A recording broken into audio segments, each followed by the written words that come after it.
अंतिम भोज। ये कहानी यीशु के अंतिम भोज की है। उस समय अख़मीरी रोटी के त्योहार का दिन आ गया था, जिसमें फसह के मेमने को बलि किया जाता था। प्रभु यीशु ने पतरस और यूहन्ना को इस आदेश के साथ भेजा, जाओ और हमारे लिए फसह की तैयारी करो। उन्होंने यीशु से सवाल किया, प्रभु, हम किस जगह पर इसकी तैयारी करें? आप क्या चाहते हैं?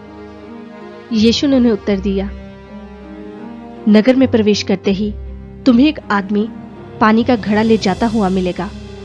तुम उसका पीछा करते हुए उस घर में चले जाना, और जिस घर के वह अंदर जाएगा उस घर के मालिक से कहना, गुरु ने पूछा है, वह अतिथि कमरा कहाँ है जहां मैं अपने शिष्यों के साथ फसह खाऊंगा। तब वह तुम्हें एक बड़ा और सजा हुआ ऊपर का कमरा दिखाएगा। तुम वही सारी तैयारी करना। ये सुनकर वे दोनों वहां से चले गए, और वहां जाकर उन्होंने सब कुछ वैसा ही पाया जैसा यीशु ने उनसे कहा था। तब उन्होंने वहां पर फसह तैयार किया, और जब समय आया तब यीशु अपने प्रेरितों के साथ भोजन करने बैठे।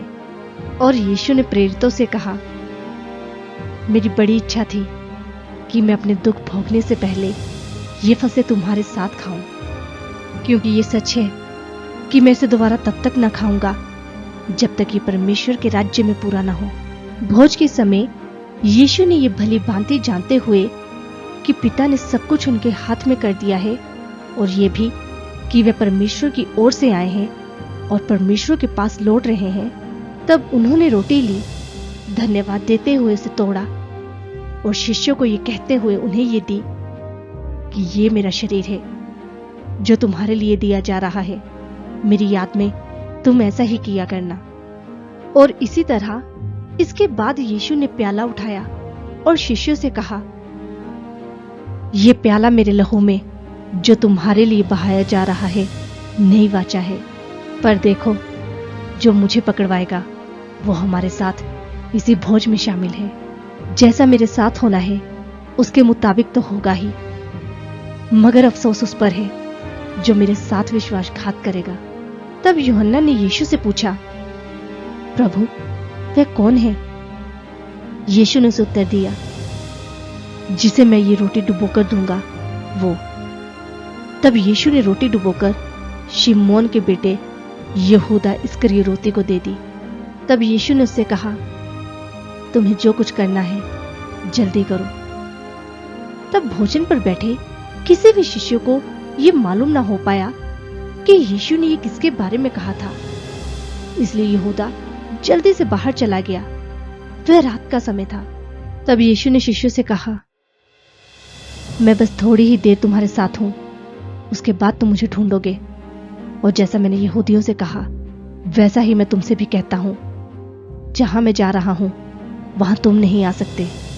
तब पतरस ने फिर दोबारा यीशु से पूछा, प्रभु, मैं क्यों आपके पीछे नहीं आ सकता? मैं तो आपके लिए अपनी जान भी दे सकता हूं। मगर यीशु ने पतरस को उत्तर दिया, तुम मेरे लिए अपनी जान देने का दावा करते हो, मगर मैं तुमसे कहता हूं, मुर्गा भी उस समय तक बांग नहीं देगा जब तक तुम 3 बार मेरा इनकार न कर दोगे।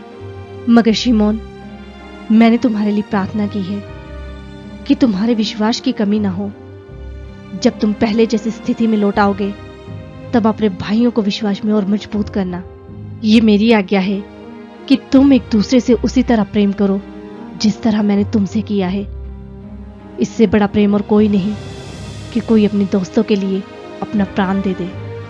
मैं तुम्हें बताना चाहता हूं कि जो लिखा है वह पूरा होगा, और वह ये, तमाम अपराधियों में उसे भी अपराधी गिना गया, क्योंकि ये जरूरी है कि मेरे बारे में लिखी हर बात पूरी हो।